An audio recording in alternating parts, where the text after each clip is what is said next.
Hello friends, and welcome to listening to the Verde, where you will learn about what will engage, inspire, and inform you about everything that makes the Verde River healthy: water, flows, habitat, and community. My name's Max Wilson. I'm a program manager at Friends of the Verde River, and I'm joined here today by Kim Schonek. She's the Verde River Program Director at the Nature Conservancy. Thanks for joining us today, Kim. Hi, Max. Glad to be here. Great. Well, I was wondering, just to start off for our audience, can you tell them a little bit about who the Nature Conservancy is? Yeah, so the Nature Conservancy is a global nonprofit. We're working in, I think, 70 countries now, and we have chapters in all 50 states. So we're a really big organization, which is why we like to partner with local organizations like Friends of the Verde River. So it's important to us to be doing on-the-ground conservation, but being able to connect it through our other work. So here in the Verde, we focus a lot on flow and partnerships, and really how do we protect and restore the Verde in the future. So TNC is this big global organization working all around the world. Why the Verde? Like, why pick out this little river here just in, central Arizona, rural Arizona? Yeah, so in Arizona, there's not a lot of rivers that flow like it does here in the Verde. So we have this wonderful desert river that brings all this biodiversity to our community. And so the Conservancy's actually worked on the Verde for more than 30 years. We started with a relationship with state parks. Actually, down the street at Dead Horse Ranch State Park, we worked on those acquisitions. And really, how did we build a greenway concept to allow access to the river and make sure those lands were protected? And then we've expanded on that over the last 30 plus years to how do we protect flows in the river and those sorts of things. And the river is critically important here in our community. It makes our community vibrant and beautiful. It's part of our agricultural economy. It's part of our drinking water supplies, but it's also a drinking water supply for more than 5 million people in the Phoenix metro area. So 10 cities around the Phoenix metro area depend on water from the Verde. So it's important for the biodiversity that it brings to our state. It's also very critical to the economy of our state. I want to come back to those issues here in a second, both the agricultural as well as these downstream water users. But maybe we could start with something a little bit more personal. I think it maybe make people realize that all these connections we have with the river are to each of us as an individual. So can you just tell us a little bit, what's your first memory of the Verde? Gosh. So I've been here working for the Nature Conservancy for about 11 years. And actually, I came to Arizona for my interview with the Nature Conservancy. And I went to my interview and it seemed pretty good and I was kind of interested. And then I thought, well, I should probably go find this river. And I moved from Oregon. And some of our rivers look very different in Oregon. Others actually are much drier. I worked a lot in eastern Oregon where we get about 11 inches of rain. So very dry, high desert sort of situations. And so I wanted to see, like, what does this river look like?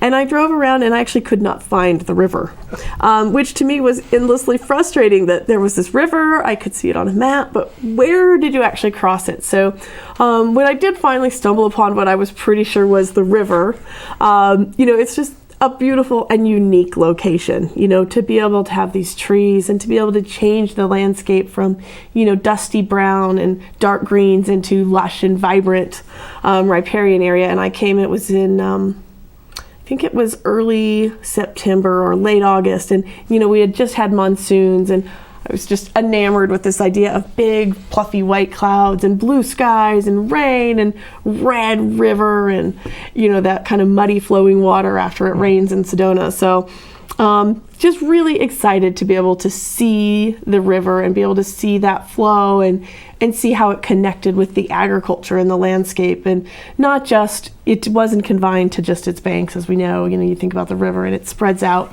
throughout the Verde Valley through our ditch system.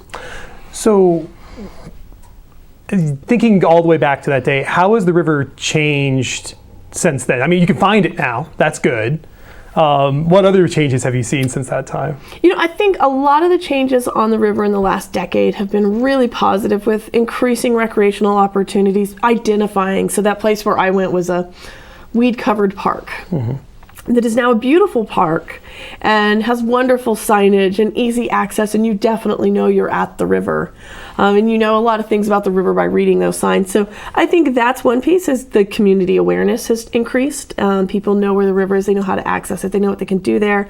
But we've also changed in our management, so it's much more part of the conversation, particularly with the agriculture community, investing in infrastructure and thinking about how do we manage water from where we divert it out of the river to how we get it on the fields, and how do we apply it on these fields, and using new technology to have those conversations, talking about stormwater and managing stormwater, talking about effluent and how do we use effluent, and trying to find the best uses and collaboration around these issues. So instead of doing a few things here and there, working collectively with the Nature Conservancy, Friends of the Verde River, Environmental Defense Fund, and saying, here's a suite of conservation strategies and here's a suite of stakeholders, I think has been really exciting. And you've mentioned ag a couple of times, and for somebody who hasn't grown up necessarily in an agricultural community, can you describe for our audience just how does the water get from the river to the agricultural field? Yeah, I think it's a great question. I think even people that have lived here forever may not know.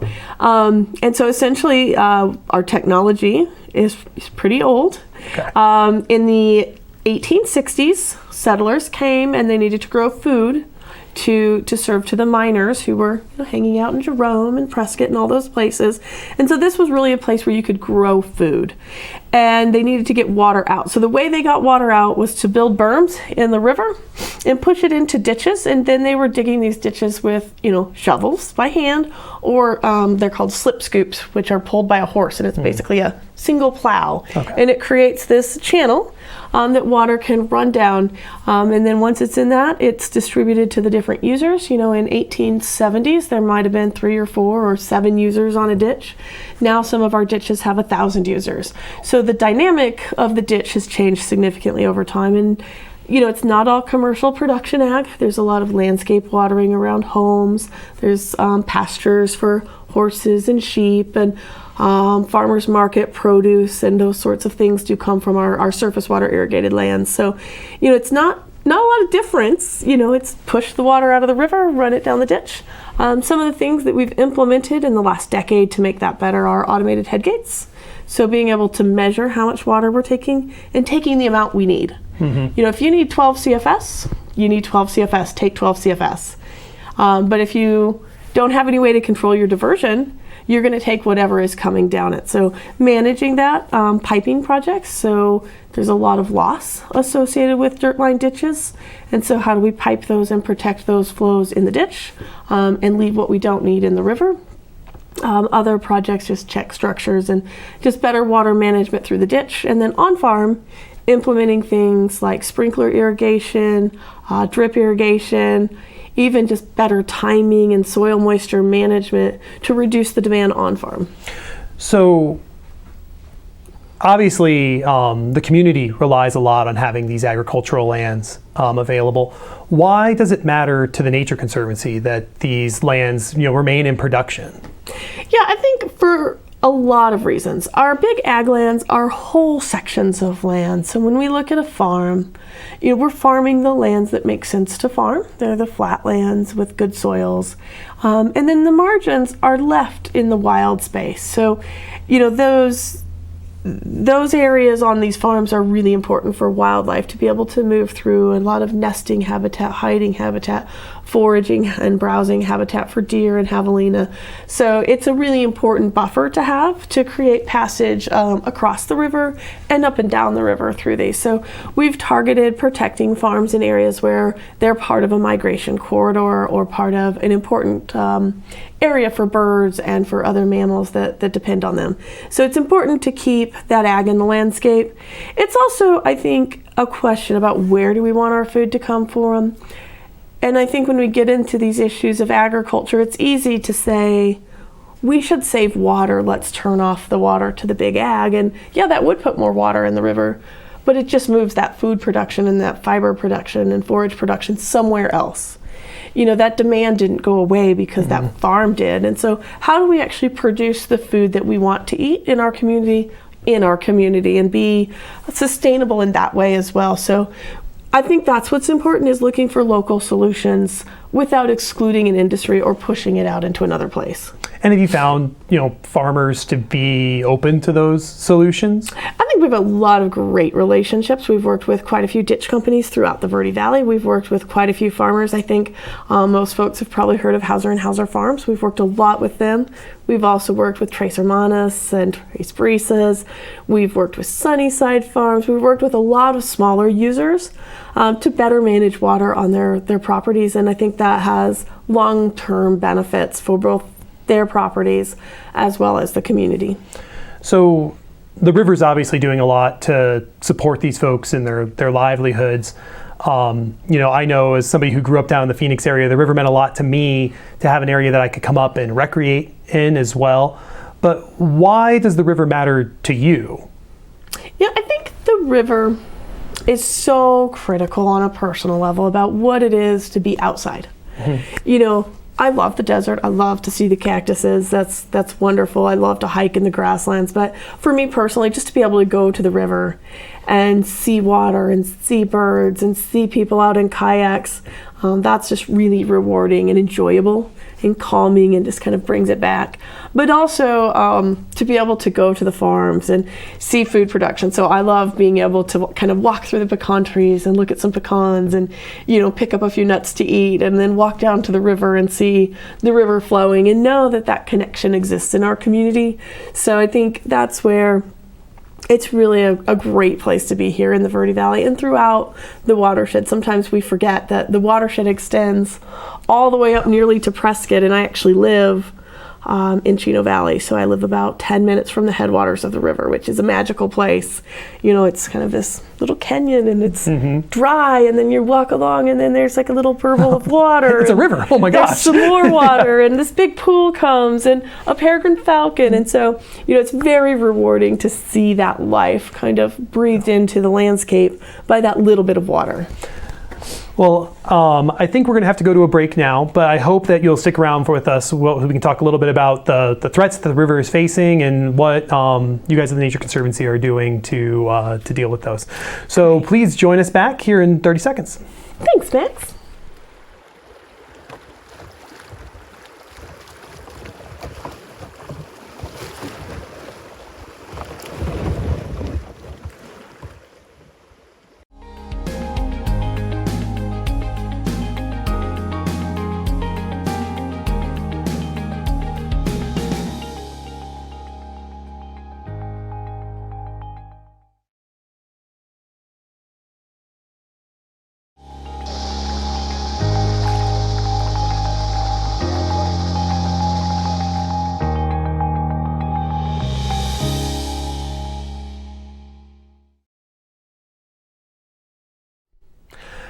Welcome back to Listening to the Verde. I'm here today with Kim Schonek of the Nature Conservancy, and we're continuing our conversation about the why flows in the Verde River matter to all of us.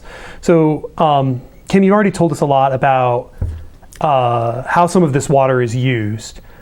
What are some of the threats that the river faces? Is our flows doing well? Are they going up? Are they going down?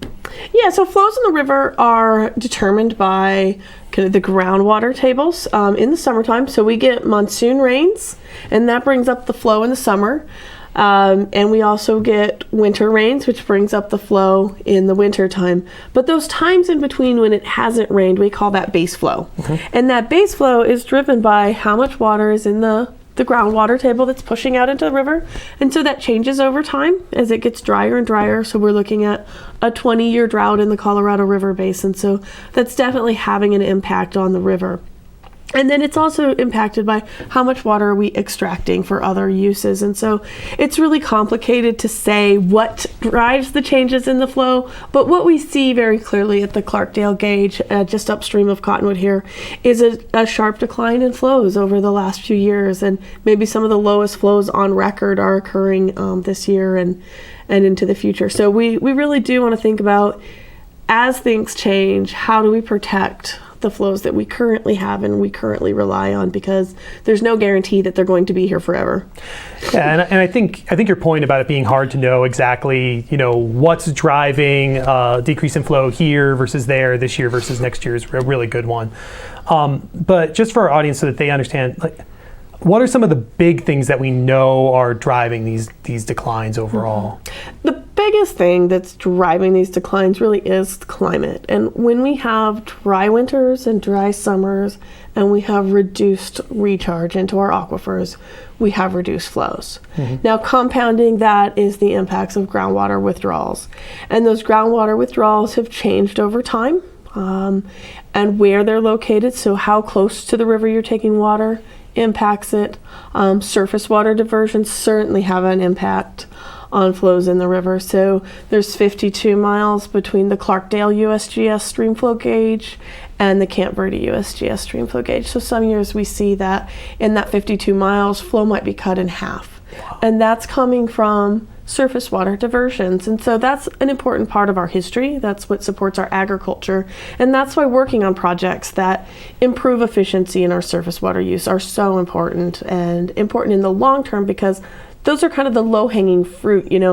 If you can improve efficiency, 10, 12% in your surface water use, you can do that at a pretty reasonable cost compared to changing some of these other locations around groundwater pumping and things like that. So I think that's where, it's really, you got to look at all these aspects and really think about what are the things that we care about, and not so much finger pointing about who did what, and when. It's just really about, we want flows in the river, the things that are taking water, our groundwater, surface water diversions, and how do we manage those? And what do you think, this is a kind of big question, but what do you think are the challenges that are in the way of us actually addressing those problems that you just brought up? I don't think there's a lot of things in the way. I think the reality is we are at a place, we have a collaborative effort, we have a great community. I mean, people here in the Verde, throughout the watershed, are thinking about how do we protect this resource that's important to us. And I think those are the conversations we need to be having. There are some legal challenges, to be certain. There's questions around Clean Water Act and waters of the U.S. and adjudication and all these sorts of things that we can throw up as barriers that are really hard to deal with. But the reality is we're a community, and we can make community-based decisions and lead from within our community on identifying solutions and starting to implement the ones that we can. And where we have legal barriers, let's work on addressing those and changing those. And I couldn't agree more with what you just said, where, I remember growing up as a kid and coming up here, and as you mentioned, you couldn't find the river. It was really hard in a lot of cases. There were a lot of no river access signs, but no river access signs. And because of that, I don't feel like the community was having those types of conversations about, is this a river we care about? And if it is a river we care about, what are we going to do to save it? How have you seen those conversations grow and change in your time here working at the Verde? I think the biggest conversation that's changed is the importance of the river to the community itself. And this idea that having a flowing river through our community is irreplaceable. I mean, when it's gone, it's gone. And the things we can do now are important to do now. And so I think that's been the biggest change, is just this recognition of the need to take action and the need to not wait. And so what can we do? And our cities and our towns are planning for it. Cottonwood is doing some amazing work around water reuse. And so putting in systems to reuse their effluent instead of taking groundwater and applying that. So there's a lot of efforts that entities are putting into this. Agriculture is making the choices to sit down and say, what can we do? How do we become part of this solution? Friends of the Verde River is doing a lot around river health and implementing watershed restoration up high in the uplands to improve sediment management projects, improving our riparian corridor with invasive plant management, engaging in things like the Verde River Exchange to drive a conversation about how are our water supplies connected. So I think there's a lot of things we're doing and we need to keep doing. And I think the part where people are engaging in outcomes is really positive. And so if you're somebody who just lives in the community who wants to do something today to try to help save the river, what are some of the things they can do to save water and help protect the river down the road? Yeah, I think the most important thing people can do is get educated on some facts. Go on the webpage. Friends has a great webpage. There's a land and water planning toolbox on there. Go on there and look at that. Research some of the river-friendly living concepts. Look up the river and just know what's happening here. Start to understand some of the legal context that's that's happening. You can do a lot in your own home to save water. Look at your outdoor landscaping. How much do you really need? We don't think that you want to cover your yard in rocks. I certainly do not. But what can you do to have native plants? What can you do to have low water use landscaping? And looking there, and then talking to your neighbors about facts and sharing facts about the river, because there's a lot of misinformation out there, and it's important to really understand what are our options and what makes the most sense. So one of the documents we have is the Verde River Watershed Report Card, and I think that has a lot of great information about our community as a whole. So spend some time reading that and really discuss it and think about what are the choices you make daily. Are there businesses you can support that are supporting these efforts, and how do you identify those businesses? Can you shop local? Can you find farmers markets and support our local agricultural economy? So I think those are the kinds of things that people can do. And then I think taking that education and talking to your elected officials. So who are your city elected officials or your county elected officials, and saying the river is important to me as a resource, and knowing some facts about what are the good choices, and helping weigh in on planning and zoning where it makes sense for you. I know not everybody wants to go to more meetings. I don't. And so, what makes the most sense in terms of where can you engage and how can you support those efforts, but making decisions from a place of fact, and understanding that, and really helping support your elected officials who sometimes have to take a risk and step out of there and say, hey, okay, I know this might not be the most popular decision, but this is what's going to help sustain us over time. So just talking about those facts, I think it's a good place to start from. If I live in one of the Verde Valley communities and I turn on my tap, where is that water coming from, and is it having an impact on the river, my water use? Yeah, how much of an impact is something we're not able to say. I mean, we don't, there's a lot of information, there's a lot of hard science, what's the scale, where's the pump, who's the user, right? But where your water's coming from is an aquifer that is in some way connected to the Verde River. It's not a straight line. Your impact isn't over to the river straight from your house. Maybe it's downstream 5 or 6 miles, but it's connected in some way, and it's part of the system. So when you turn on your tap, it's coming from groundwater, it's coming from an aquifer, and it's connected to the river, unless you happen to live in Jerome, and then you have a whole different system of springs, and also connected to the river. And so, that's where when we talk about groundwater, this isn't something we can just say, let's just stop doing that. It's really important to know that groundwater is a great drinking water supply for us. It's clean, reduces treatment costs, it's available. We need to use it. And so how do we use it wisely, and how do we replenish what we're taking, and be thoughtful in that approach? So in no way should we think, let's just stop drinking. And I certainly love drinking water. I like drinking coffee. I do it every day. I make it 3 times. So, I think that's what's really important, and we need to be super, clear on it. It's great to have drinking water. It's great to have clean water. And we're so lucky because,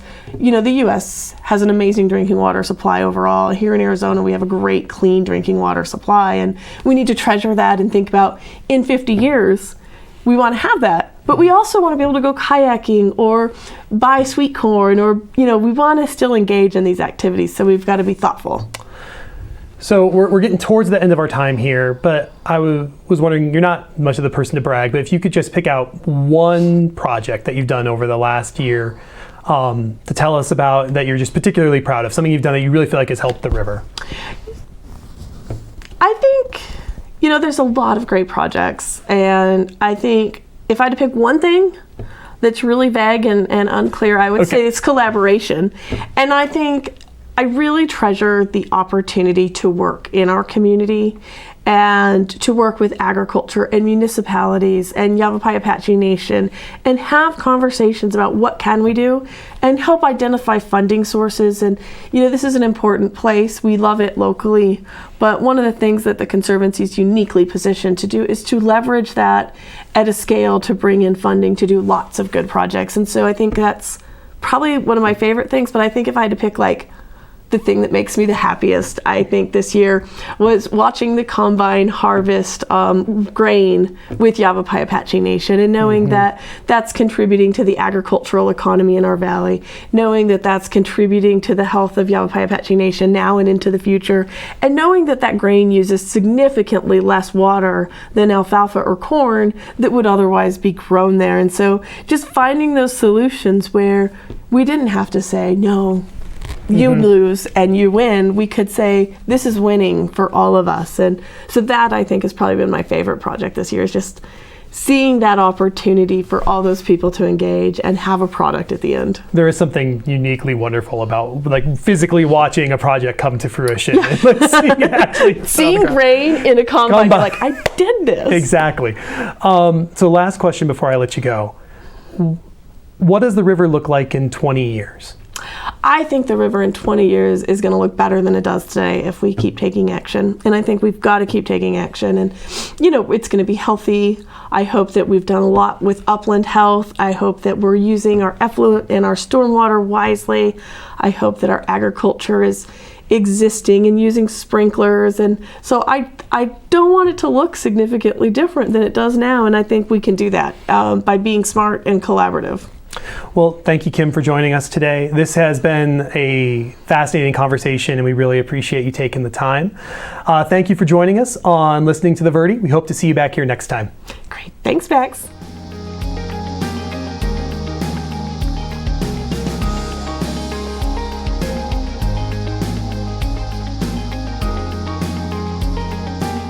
Listening to the Verde is brought to you by Friends of the Verde River. Please visit verderiver.org/listening for more videos and resources.